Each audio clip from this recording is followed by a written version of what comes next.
You're listening to the Mastering Money in Midlife podcast with Debbie Sasson, episode 25.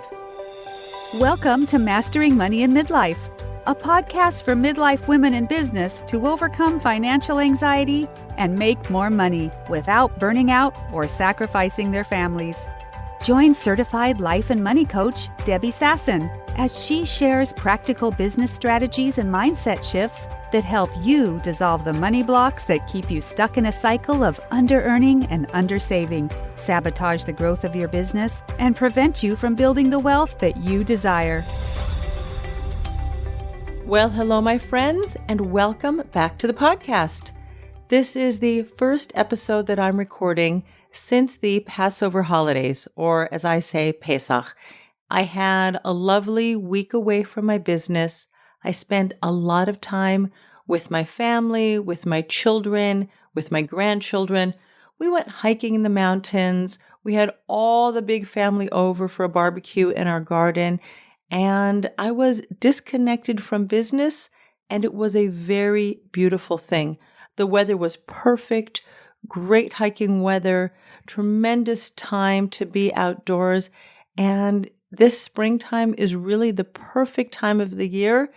Unfortunately for me, because I love this weather so much, in Israel, the season is very, very short where the weather is perfect. We take what we can get. And now I'm back at work and I'm recording the next podcast episode for you. Today, we're going to be talking about thoughts about wealthy people. Now, if you haven't listened to episodes 23 and 24, I did some interviews with two women who today are both money coaches, but they shared with us their getting out of debt stories. And the way we relate to money and approach money is so much connected to our money stories and the things we tell ourselves about money and the life circumstances in which we find ourselves.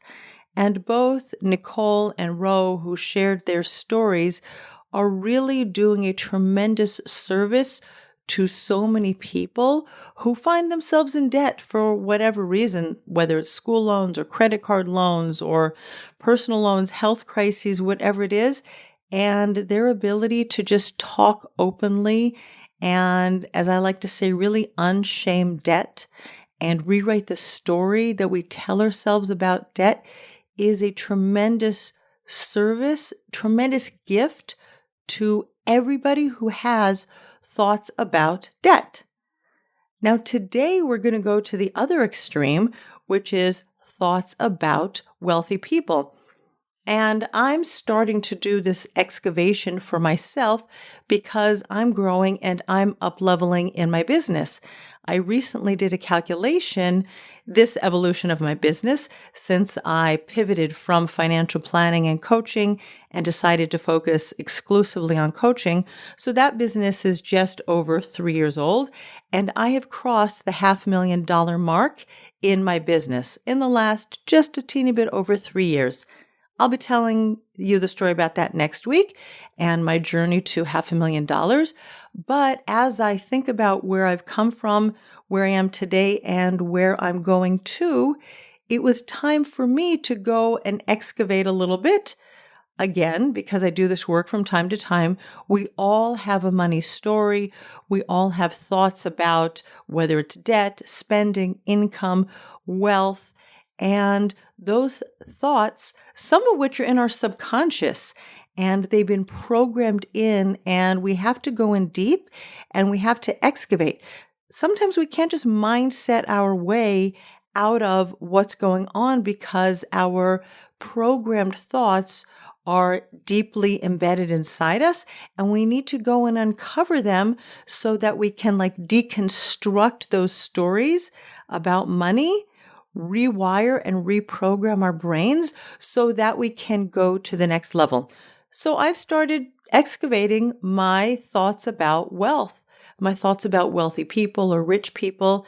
And I was looking at my money story from when I was young, and I was really digging deep to understand what the messages about wealthy people were that I downloaded into my subconscious mind from my parents. And if this is work that you have not yet done, I strongly encourage you to do it, is really to find yourself some quiet time, 10, 20, 30 minutes, and just ask yourself, what messages about wealthy people did I hear from my mother?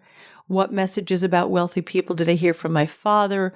What did I learn from my community, my religious community, my peers in school, to really understand what are the deeply engraved and wired in programming that you have about wealth?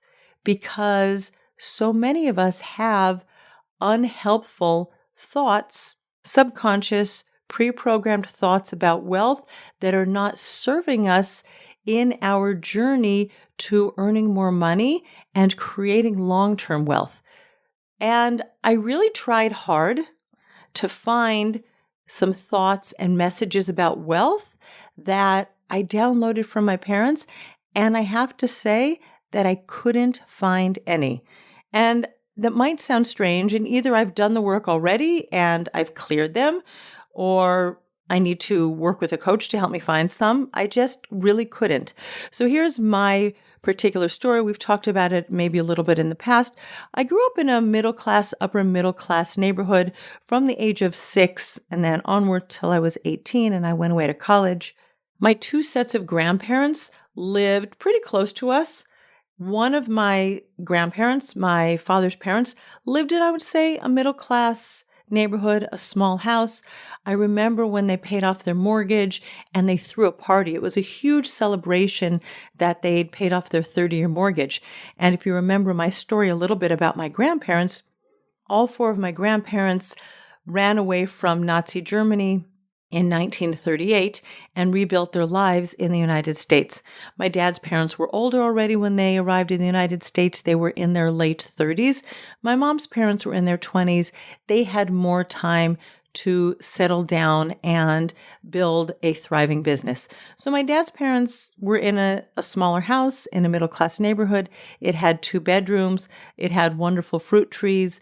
And we used to pick the peaches and the avocados and the apricots from those fruit trees. And my grandmother made delicious jams and pies and everything you can imagine from the fruits.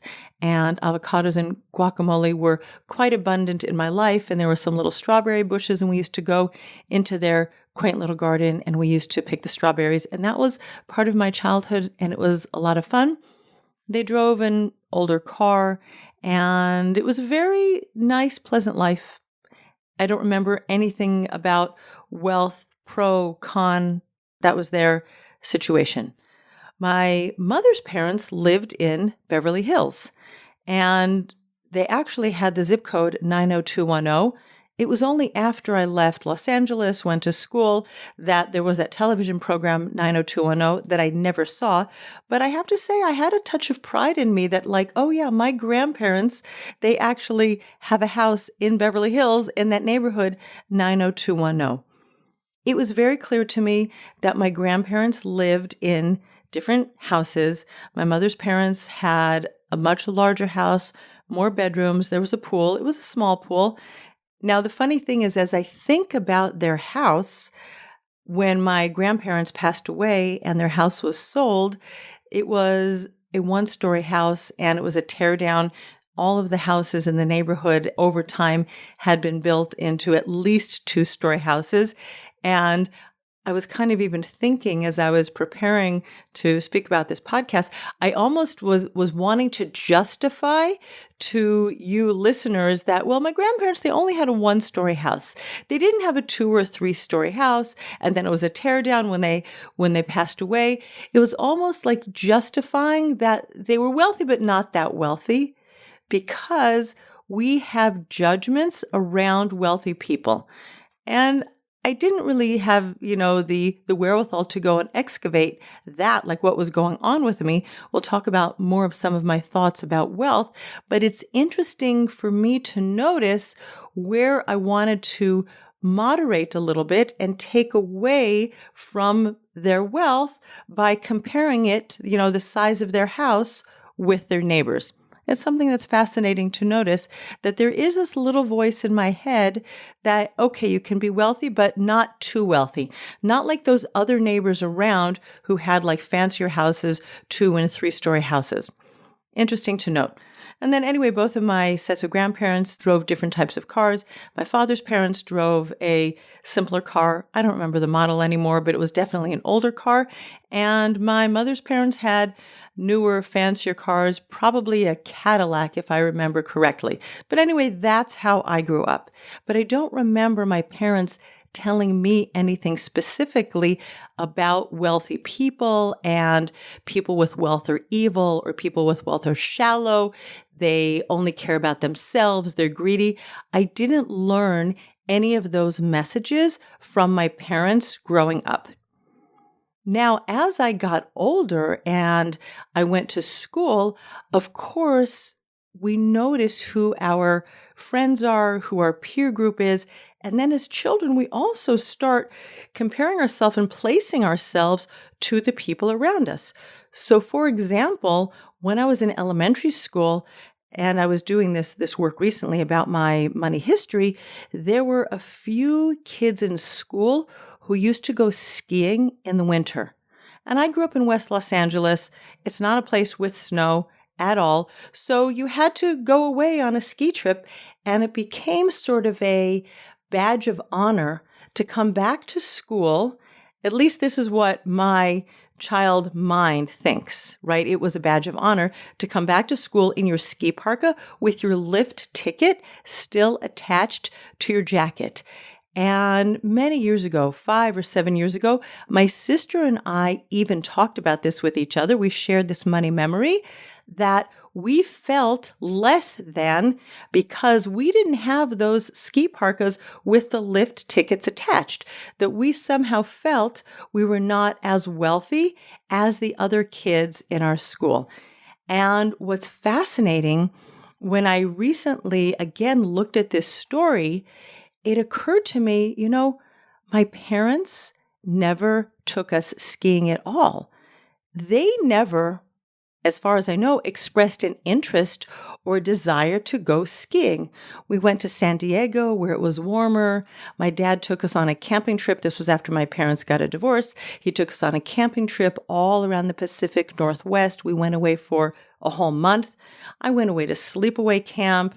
So a child can create a money story in her mind, right? That, oh, those kids, they're wealthy and I'm not because I didn't get to go skiing and I didn't have one of those fancy lift tickets on my jacket.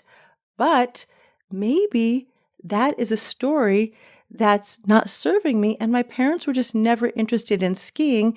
And it's very possible that we did have the money to go skiing, but it wasn't something that they were interested. They didn't want to risk breaking legs. They didn't want to take 4 kids up to the ski slopes, have to give them lessons, deal with it. They don't like cold.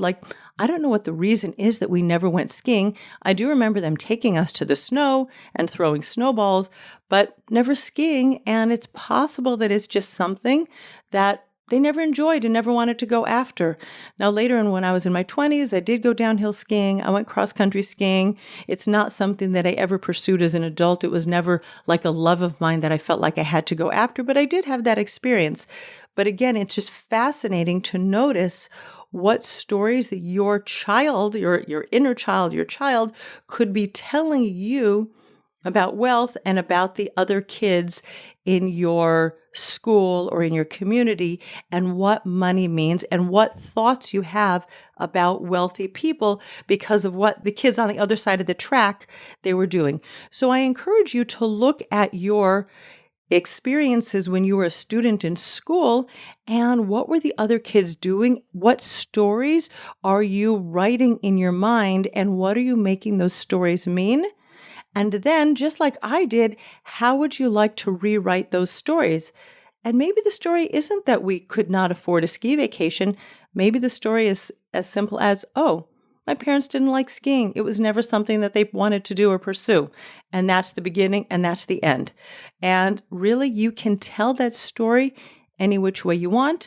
And in fact, I might ask my dad, if he ever considered going skiing. he's never gone skiing in his life, as far as I know. And it's just possible that it's not interesting to him. He has a tremendous amount of interest in his life. And I imagine that if skiing had been one of them, he would have done that. Now, when I was a little bit later, when I was a teenager, I was involved in a youth group in my synagogue. And here's where some other thoughts about wealthy people come from, because I remember very clearly that there was this clique. There was a youth group. We'd go at activities, like sometimes it was bowling, sometimes it was like ice skating. And there was this like cliquey group of girls who I thought were always into their hair and their makeup and their clothes. And I thought they were very like shallow, vapid. They weren't into spiritual, this was a synagogue youth group, right? I didn't think that they were interested in spirituality. And I, as a teenager, judged these girls. And I think there's also some money story that I've created for myself that you can't be spiritual and deep and wealthy. And that was something that was fascinating for me to uncover and unravel. And now I get to ask myself if I like that story or if it's a story that I want to rewrite a different way. Now, as a teenager, I was also into my makeup and my hair, right? I remember it was very popular when I was a teenager to get a permanent. And so my straight hair, it's normally pretty straight, little wavy, I got it really kinky, curly because that was the style. And of course, I was a normal teenage girl. I wanted to look pretty. And I bought clothes, I worked, and I can't imagine that I was significantly different. And it's just possible that I was feeling like an outsider from this clique.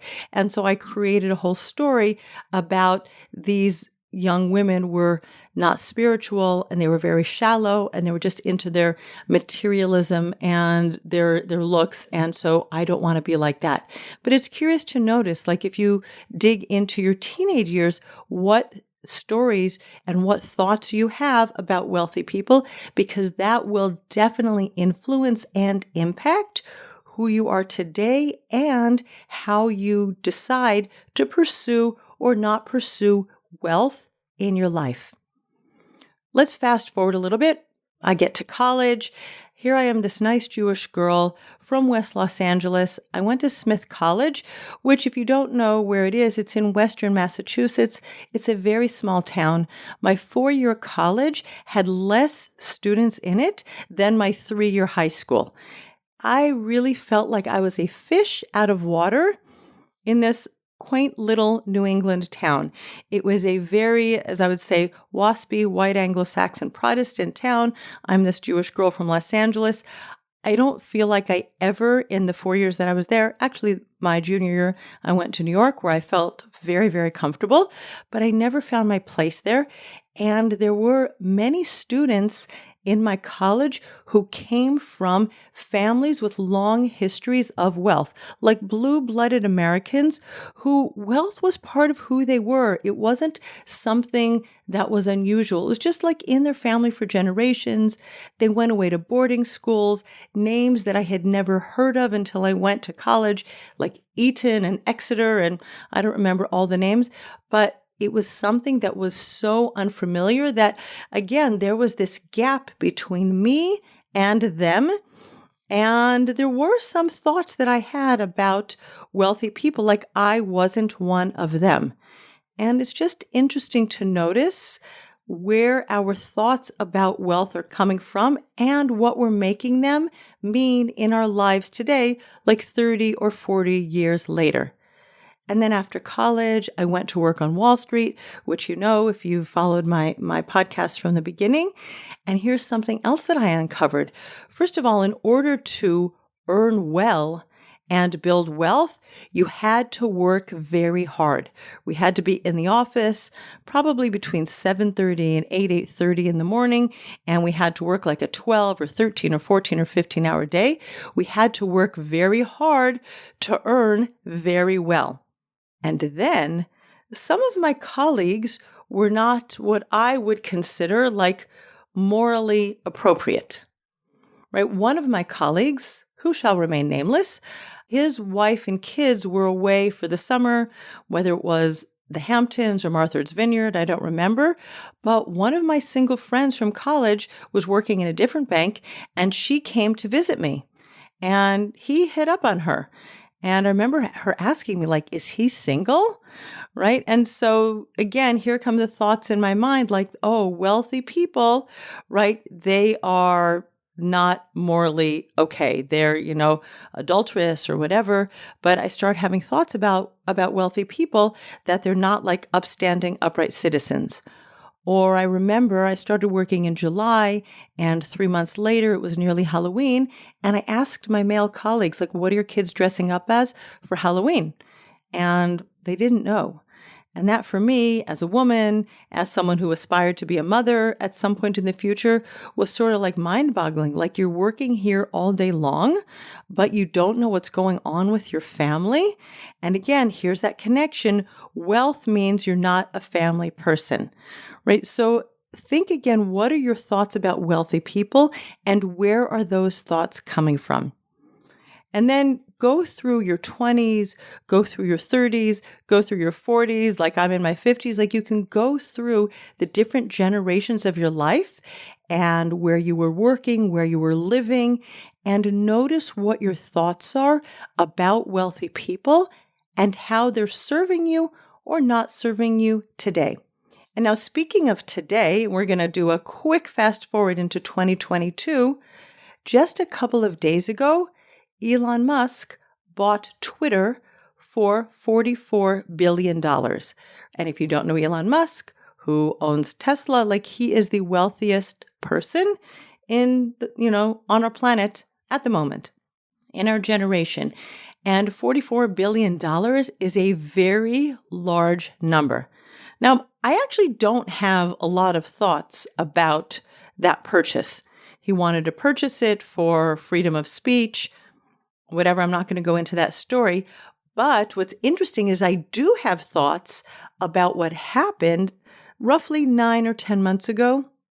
Elon Musk, Jeff Bezos, and Richard Branson all sent rockets into space. All three are very, very wealthy men. They're all, they're self-made men that they've made, incredible amounts of money. And some of my thoughts at that time were, wow, it's costing so much to get these rockets into space. And I think that Elon Musk and Jeff Bezos have had this like war. Not a war like what's going on in Ukraine, but, between them, this, really to see who's going to be the winner getting out into space. It's sort of been this like feud between them for about 15 years to be, one-upsmanship, who's going to be the wealthiest person. And it depends on the stock price of Tesla, the stock price of Amazon, who's going to be the wealthiest. And so then they both had to build these rockets and send them into space. And I remember at that time, having this conversation with my husband and saying, there are so many hungry people in the world. All of the money that they're pouring into these rockets so that people can have like a 5-minute experience to see the curvature of the earth.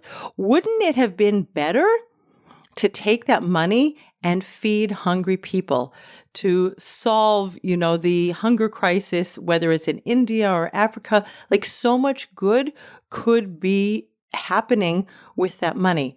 So again, we have to look at our own money thoughts, our own thoughts about wealth, and our own thoughts about wealthy people. Like, are they moral? Are they upstanding citizens? Are they doing what we think is the right thing to do? And who are we to judge what other people do with their money?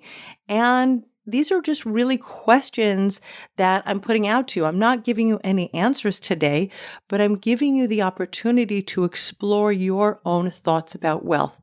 Now, I certainly know and believe for myself that the more money that I make, the more good I can do in the world.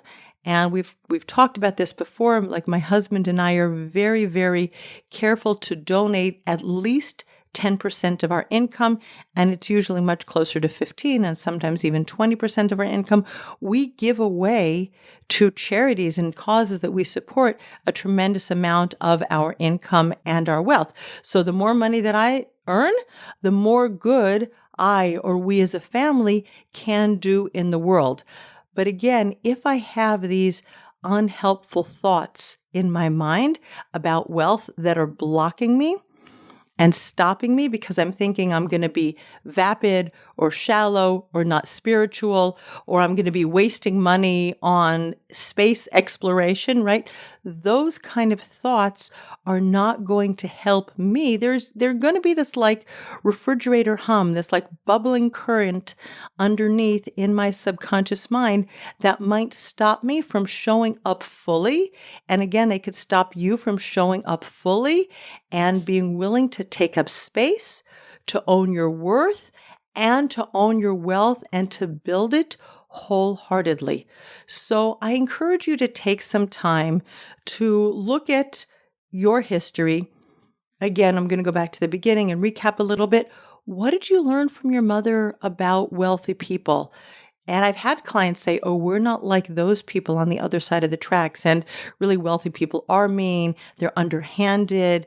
They're greedy. Like we don't have positive feelings. In fact, think about the stories we read as children. Think about Disney stories, whether it's Cinderella with the wicked stepmother or 101 Dalmatians with Cruella de Vil. Like wealthy women are not portrayed in our like nursery rhymes and Disney stories as upstanding, moral, spiritual people.